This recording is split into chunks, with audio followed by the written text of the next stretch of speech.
এইটো হৈছে ছাত্ৰ ছাত্ৰীসকল চোৱা, এইটোক কয় পিয়ানিকা। পিয়ানিকা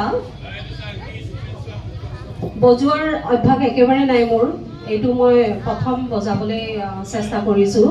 গতিকে ভুল ত্ৰুটি তোমালোকে মাৰ্জনা কৰিবা আৰু শিক্ষক শিক্ষয়িত্ৰীসকলে ভুল ত্ৰুটি মাৰ্জনা কৰিব। প্ৰথম এয়া মই বজাবলৈ চেষ্টা কৰিছোঁ।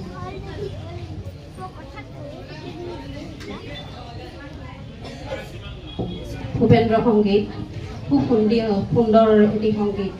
আইটোক কিহেৰে বুজিলে।